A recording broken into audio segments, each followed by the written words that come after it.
Bismillahirrahmanirrahim. Mardin Peygamber sevdaları olarak Allah'a şükürler olsun.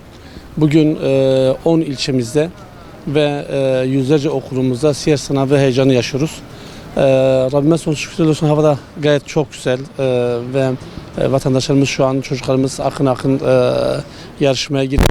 Peygamber sallallahu aleyhi ve sellem Efendimiz'den bugüne kadar da çok ciddi manada büyük kitleler yetişmiş. Bunlar arasında öncü nesil olan sahabelerimiz, yüz binleri bulan sahabeler, ondan sonraki nesilde milyonları bulan tabiinler ve etba-ı tabiinlerle birlikte çok güçlüyüz. Alimlerimiz, Ebu Hanifeler, İmam Şafiler, İmam Ahmed bin Hanbeller, İmam Malikler, İmam Gazaliler, devlet adamlarımız ve bu anlamda İslam dinine hizmet eden milyonlarca alim var. Dolayısıyla Allah'ın Resulü sallallahu aleyhi ve sellemin siyerini okuduğumuz zaman aslında Hazreti Adem'den bugüne kadar ki bütün İslam tarihinden biz bahsediyoruz ve bu şekilde çocuklarımızı ve neslimizi buna göre hazırlıyoruz. Şöyle ki medeniyetimiz çok büyük.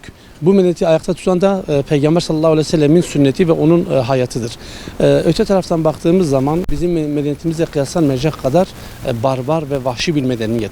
Dönüp baktığımız zaman son dönemlerde medyaya düşen haberler Batı medeniyetinin ne kadar alçak olduğunu gösteriyor. İmmetel küfür, evet küfrün elebaşları olan bu zalimler, kan emiciler, emperyalistler aslında halklarıyla birlikte büyük bir buhranın içerisindedirler ve bunu bütün dünya görmektedir. Ancak onların vicdanları sızlamadığından dolayı maalesef ki kendi halkları dahil hiçbir şekilde bir tepkide bulunmuyor. Oysa ki geçen sosyal medyada düşen bir tweet vardı, bir bilgi vardı. Gazze ile Norveç'i kıyaslıyor. Gazze'de büyük bir yıkım, Orta Doğu'da büyük bir yıkım. Norveç'te ise çok güzel bir şekilde dizayn edilmiş, peyzajı yapılmış evler. İşte buraya 124 bin peygamber gelmiş, bu kadar yıkım var. Öte taraftan işte Norveç gibi bir yer. Biz bu tweet'i, bu bilgiyi reddediyoruz.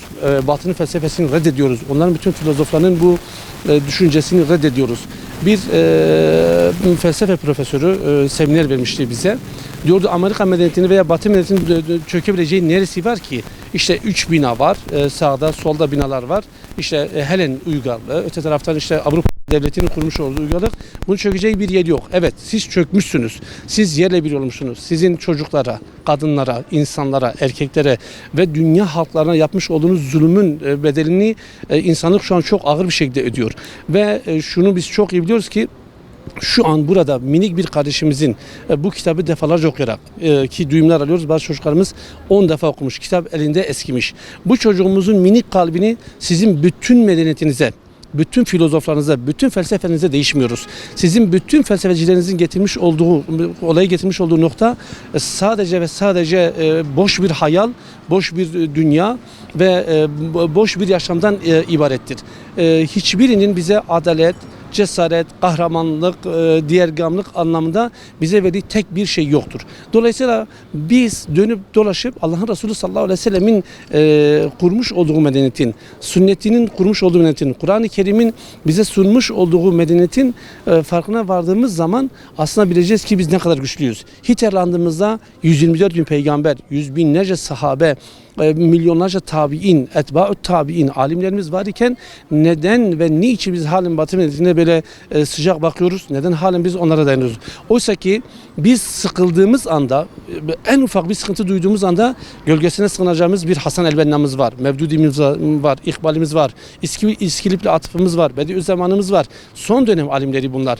Oysa ki daha büyük alimlerimiz, daha diretli alimlerimiz geleceği yüzyıllar öncesine gören Şafiilerimiz var, Hanefilerimiz var, Ahmed bin Hanbelerimiz var, Maliklerimiz var ve bunun benzeri birçok sahabe ve alimimiz var.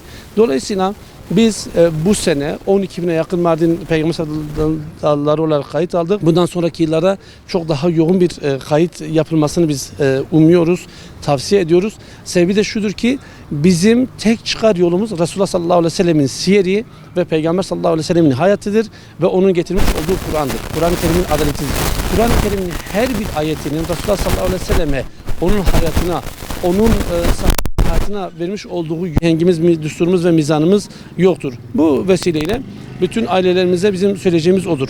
Yoksa Allah muhafaza, Allah korusun, Batı medeniyetinin çocuklarımıza, kızlarımıza, ailelerimize getirmiş olduğu yıkım evlerimizin içerisine girecek. Resulullah ile tanışan bir aileye bu girmez. Resulullah sallallahu aleyhi ve sellem hayatıyla tanışan bir ailede huzur olur, bereket olur, saadet olur, güzellik olur, aile bağları olur.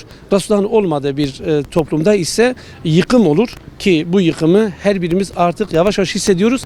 Yalnız enteresan bir şeydir ki biz veliler artık yavaş yavaş sessiz sedasız birbirimize söylüyoruz.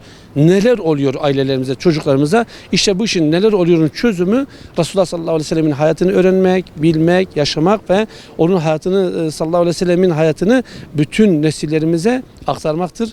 Rabbim hayırlara vesile kılsın.